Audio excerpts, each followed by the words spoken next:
오늘 우리에게 주시는 하나님의 말씀 요한복음 8장 12절부터 26절까지 말씀입니다.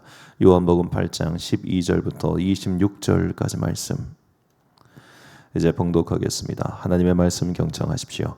예수께서 다시 그들에게 말씀하셨다. 나는 세상의 빛이다. 나를 따르는 사람은 어둠 속에 다니지 아니하고 생명의 빛을 얻을 것이다. 바리새파 사람들이 예수께 말하였다. 당신이 스스로 자신에 대하여 증언하니 당신의 증언은 참되지 못하오. 예수께서 그들에게 대답하셨다.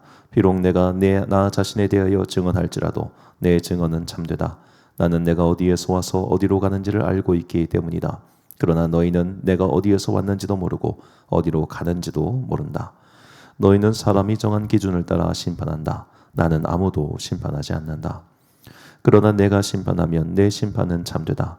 그것은 내가 혼자 있는 것이 아니라 나를 보내신 아버지께서 나와 함께 하시기 때문이다. 너희의 율법에도 기록하기를 두 사람이 증언하면 참되다 하였다. 내가 나 자신에 대하여 증언하는 사람이고 나를 보내신 아버지께서도 나에 대하여 증언하여 주신다. 그러자 그들은 예수께 물었다. 당신의 아버지가 어디에 계십니까? 예수께서 대답하셨다. 너희는 나도 모르고 나의 아버지도 모른다. 너희가 나를 알았더라면 나의 아버지도 알았을 것이다. 이것은 예수께서 성전에서 가르치실 때에 헌금궤가 있는 데서 하신 말씀이다. 그러나 그를 잡는 사람이 아무도 없었다. 그것은 아직도 그의 때가 이르지 않았기 때문이다. 예수께서 다시 그들에게 말씀하셨다. 나는 가고 너희는 나를 찾다가 너희 죄 가운데서 죽을 것이다. 그리고 내가 가는 곳에 너희는 올 수 없다. 유대 사람들이 말하였다. 내가 가는 곳에 너희는 올 수 없다 하니 그가 자살하겠다는 말인가? 예수께서 그들에게 말씀하셨다. 너희는 아래에서 왔고 나는 위에서 왔다. 너희는 이 세상에 속하여 있지만 나는 이 세상에 속하여 있지 않다. 그래서 나는 너희가 너희 죄 가운데서 죽을 것이라고 말하였다. 내가 곧 나임을 너희가 믿지 않으면 너희는 너희 죄 가운데서 죽을 것이다. 그들이 예수께 물었다. 당신은 누구요? 예수께서 그들에게 대답하셨다. 내가 처음부터 너희에게 말하지 않았느냐? 그리고 내가 너희에 대하여 말하고 또 심판할 것이 많이 있다. 그러나 나를 보내신 분은 참되시며 나는 그분에게서 들은 대로 세상에 말하는 것이다. 아멘. 믿음은 설득이 아니다라는 제목으로 하나님의 말씀 선포하겠습니다. 기독교회가 역사적으로 봤을 때 로마 제국의 여러 종교 중 하나로 인정받은 것을 기독교가 공인받았다라고 합니다.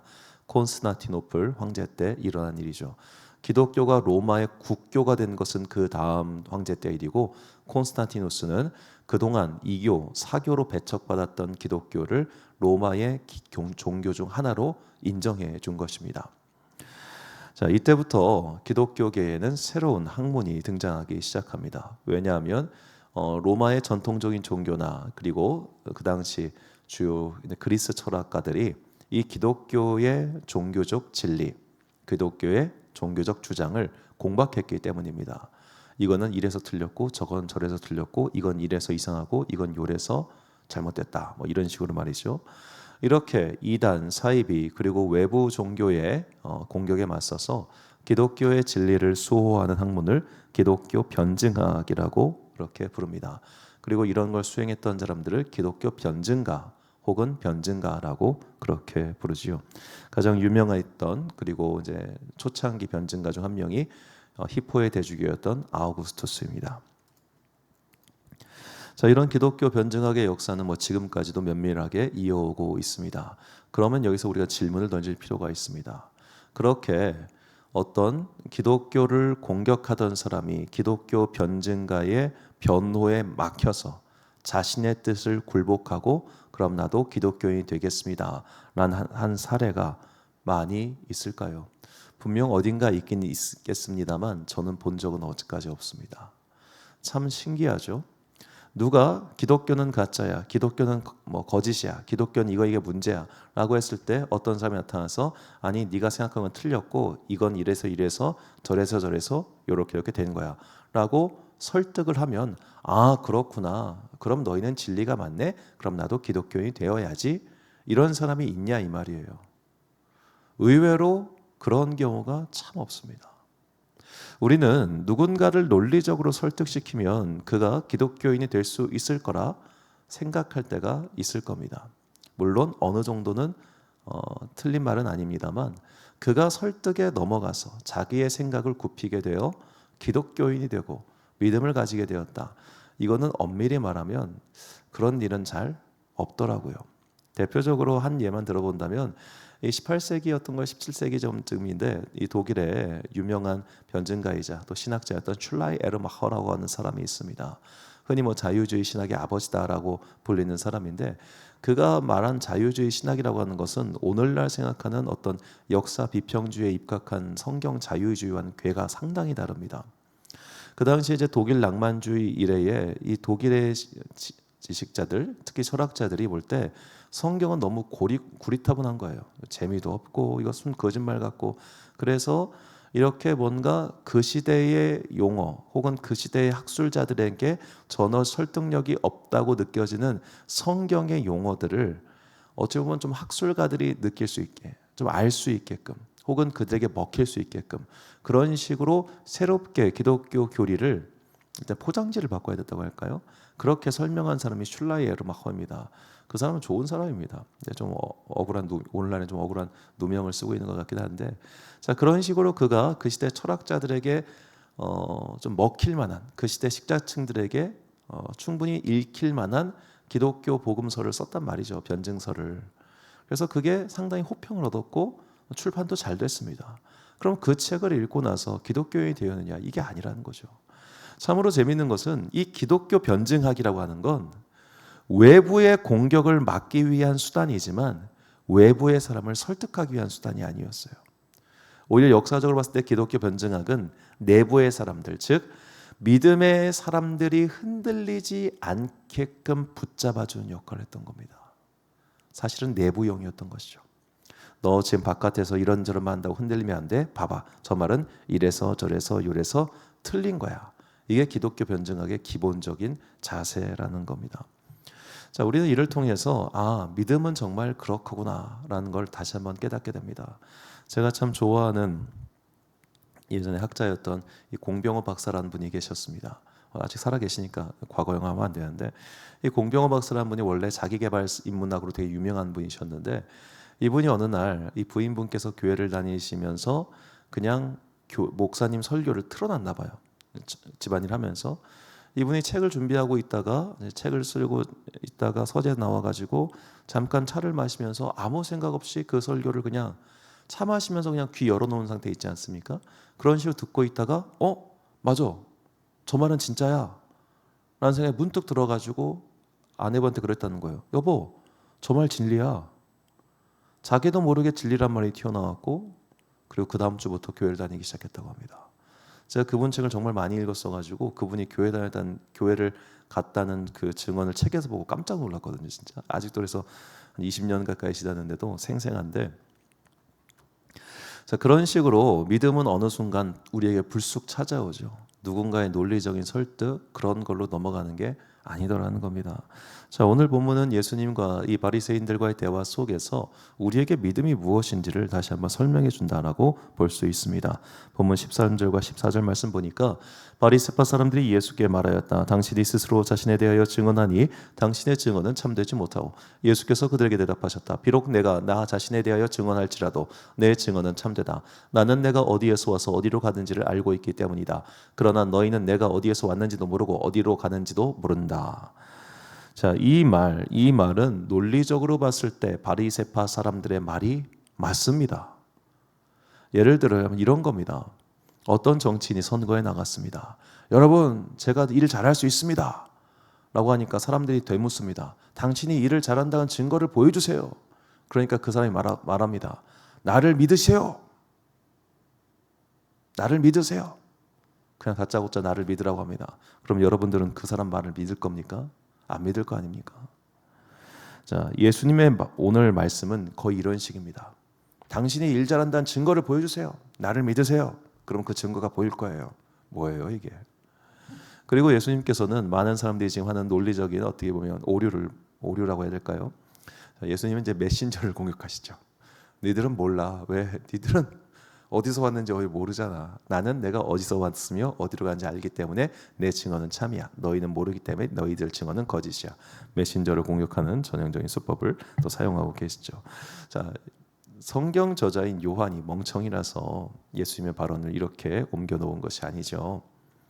예수님께서는 지금 분명하게 보여주고 계시는 겁니다. 믿음은, 복음은 너희를 이해시키는 과정이 아니라고, 너희를 설득시키는 과정이 아니라고 말이죠. 믿음은, 복음은 선포인 겁니다. 선포. 그 선포를 내가 받아들이느냐, 받아들이지 않느냐에 달려있는 것이죠. 다시 24절과 25절 말씀 보면, 그래서 나는 너희가 너희의 죄 가운데서 죽을 것이라고 말하였다. 내가 곧 나임을 너희가 믿지 않으면 너희는 너희의 죄 가운데서 죽을 것이다. 그들이 예수께 물었다. 당신은 누구요? 예수께서 그들에게 대답하셨다. 내가 처음부터 너희에게 말하지 않았느냐. 자, 내가 처음부터 너희에게 말하지 않았느냐. 이게 다른 사본의 역본을 보면 도대체 왜 내가 너희에게 말해야 하느냐라고 나와 있다고 주석에 달려 있습니다. 자, 내가 왜 너희한테 말해야 돼? 이 말이 뭡니까? 내가 왜 너희를 설득해야 돼? 내가 곧 나임을 너희가 믿지 않는다. 내가 곧 나. 이거는 하나님을 가리키는 말입니다. 예수가 곧 하나님이심을 너희가 믿지 않으면 너희는 너희 죄 가운데 죽을 거야. 당신 누구요? 내가 그걸 왜 설명해? 이런 불친절한 게 요한복음입니다. 너무 불친절하지 않습니까? 예수님께서는 의도적으로 이렇게 불친절한 말씀을 남겨두신 겁니다. 왜? 믿음은 설득할 수 있는 게 아니니까. 믿음은 내가 굴복하고 받아들이는 겁니다. 이렇게 굴복하는 것을 우리는 회개라고 하죠. 회개하는 자가 믿음을 선물로 받는 겁니다. 회개하는 자가 믿음을 받을 수 있는 준비가 되어 있는 겁니다. 그런데 그렇지 않고 날 설득해봐. 네가 나 설득하면 내가 믿어줄게 라는 사람은 믿음을 선물로 받을 수가 없다는 거죠. 왜 그에게 선물로 줘야 됩니까? 사도 바울은 말합니다. 데살로니가후서 3장 1절과 2절 말씀 보니까 끝으로 형제들아 너희는 우리를 위하여 기도하기를 주의 말씀이 너희 가운데서와 같이 퍼져나가 영광스럽게 되고 또한 우리를 부당하고 악한 사람들에게서 건지시옵소서 하라. 믿음은 모든 사람의 것이 아니니라. 아멘. 바울은 말하는 겁니다. 우리를 부당하고 악한 사람들에게서 건지옵소서. 너희가 너희 주변에 있는 부당하고 악한 사람들을 전도해가지고 그들을 그리스도인으로 만들어라고 바울은 말하지 않아요. 왜? 믿음은 모든 사람의 것이 아니기 때문입니다. 제 아무리 예수님의 설교를 듣고 바울의 설교를 듣고 베드로의 설교를 들어도 믿지 않는 사람은 끝까지 믿지 않았습니다. 제 아무리 사도 바울에게 몇 시간 동안 강론을 들어도 그냥 돈 생각 있는 사람들은 베스토 총독 같은 사람은 아 그렇구나 하고 돌려보내버리고 말지요. 믿음은 설득이 아닙니다. 믿음은 이해시키는 것도 아닙니다. 물론 우리는 믿음을 궁금해하는 자들에게 그들에게 이해를 시키기 위해서 노력해야 하고 또 그들을 이해시키기 위해서 우리가 공부를 해야 되는 것도 있습니다. 그러나 그런 것을 하면 무조건 믿음이 생길 것이다. 이것은 잘못된 생각입니다. 믿음은 그렇게 생각이 생기지 않습니다. 믿음은 오직 하나님의 선물이기 때문이죠. 에베소서 2장 8절 말씀 보니까 너희는 그 은혜에 의하여 믿음으로 말미암아 구원을 받았으니 이것은 너희에게서 난 것이 아니요 하나님의 선물이라. 아멘. 믿음은 하나님의 선물이라. 하나님의 선물인 믿음을 받기 위해서 우리에게 필요한 것은 겸손한 마음으로 회개하며 주님 우리를 불쌍히 여기사 나에게도 믿음을 주옵소서라고 기도하는 겁니다. 마치 귀신 들린 아이를 예수님께 찾아갔다가 예수님께서 말씀하셨죠. 능치 못함이 무슨 말이냐.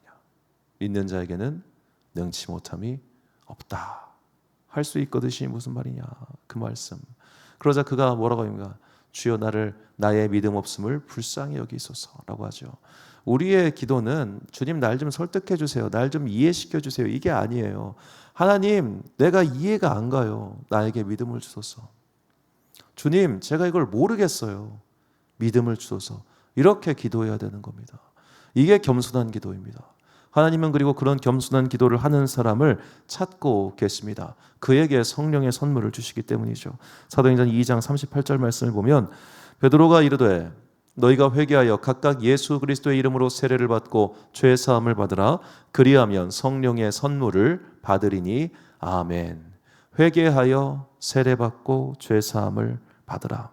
겸손히 엎드려서 나의 실체를 고백하고 주님 나를 용서하소서, 나에게 은혜를 주소서, 나에게 선물을 주소서, 그렇게 엎드리는 사람만이 믿음의 선물인 성령을 받을 것이고, 성령을 받은 사람은 하나님을 믿게 될 것이고, 하나님을 믿게 된 사람은 비로소 말씀에 적혀있는 이 성경의 진리를 깨닫게 될 것이란 말입니다. 사람의 지혜와 설득 있는 말로 이것을 하지 않으신 이유는 바로 우리로 하여금 교만하지 않기 위함이라고 사도 바울은 또 이야기를 하죠. 성경은 이처럼 우리에게 분명히 알려주고 있습니다. 믿음은 선물이다, 믿음은 설득이 아니다 라고 말이죠. 우리가 물론 기독교 변증학이나 이런 건 배워야 됩니다. 그래야 저들과 저들의 공격을 막을 수 있기 때문이죠. 그러나 그것으로 저들을 설득할 수 있을 거란 착각은 사실 버려야죠. 만약에 그걸로 설득할 수 있다면 왜 우리가 이렇게까지 열심히 어떻게 보면 이제 동성애 결혼을 주장하는 사람들과 각을 세우겠습니까? 설득이 안 되잖아요. 우리는 성경을 근거로 해서 그들을 공격하지만 그들은 성경 자체를 안 믿는데 어떻게 설득이 되겠어요? 설득이 아니에요. 믿음은 그저 보여주고 그리고 내가 설득당하는 거죠.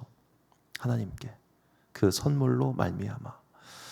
오늘 혹시라도 내가 나 머리로 이해시켜줘야지 난 믿어, 나는 머리로 순종이 안 되면 안 되는 사람이야 라는 허망한 마음을 갖고 계시다면 그 마음은 빨리 버리시는 것이 좋습니다. 어차피 당신의 머리, 당신의 어떤 머리를 누군가의 말의 논리로 설득할 수 있을 거라는 것은 착각이죠. 설득 안 됩니다. 그래서 겸손하게 믿음을 구하는 사람만이 하나님을 만날 것이고, 겸손하게 믿음을 구하는 사람은 성경 속에서 진리를 발견하게 될 것이고, 진리를 발견한 사람은 그의 인생 가운데 자유함의 평강을 얻게 될 것입니다.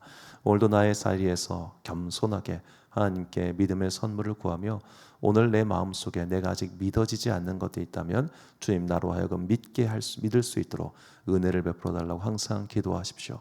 믿음은 설득이 아니라 선포 앞에서 회개하고 받아들이는 것입니다. 이 진리를 항상 깨닫고 잊지 말고 겸손하게 믿음을 구하는 여러분과 제가 되시기를 주님의 이름으로 축원합니다. 골로새서 2장 6절과 7절 말씀 함께 봉독하겠습니다. 시작. 그러므로 너희가 그리스도 예수를 주로 받았을 때 그 안에서 행하되 그 안에 뿌리를 받으며 세움을 받아 그 오늘 받은 대로 믿음에 굳게 서서 감사함을 넘치게 하라. 아멘. 사랑하는 지혜빛 광성교회 성도 여러분, 그리고 이 새벽 함께 깨우고 계신 귀한 주님의 자녀 여러분, 우리의 삶 가운데 정말로 하나님께서 믿음을 주신 것에 대해서 감사하며 받은 선물로서의 믿음을 끝까지 지킬 수 있도록 성령의 도우심을 구하십시오. 그리고 주변에 아직 믿지 않는 자들이 있다면 그들을 위해서 기도하십시오. 그들도 믿음을 선물로 받아야 비로소 믿음의 사람이 될 수 있기 때문입니다. 믿음은 설득이 아닌 선포에 대한 회개이며 겸손한 마음이라는 것을 잊지 마시고 언제나 부족한 믿음을 하나님께 달라고 구하는 여러분과 제가 되시기를 주님의 이름으로 축원합니다. 기도하겠습니다. 사랑과 은혜가 풍성하신 아버지 하나님, 믿음은 설득이 아닌 선포에 대한 굴복이라는 것을 다시 한번 깨닫게 해주시니 감사합니다. 주님께서 나는 하나님의 아들이라고 선포하셨습니다. 주님께서 나는 그리스도이라고 선포하셨습니다. 주님의 선포를 믿은 사람들은 구원을 받았고 그 선포를 조롱했던 사람들은 결국 구원받지 못하였습니다. 오늘 지금 우리가 살고 있는 세상도 마찬가지라는 것을 깨닫게 해주시니 감사합니다. 선포된 진리의 말씀을 믿음으로 받아들일 수 있도록 우리에게 믿음을 선물로 내려 주옵소서.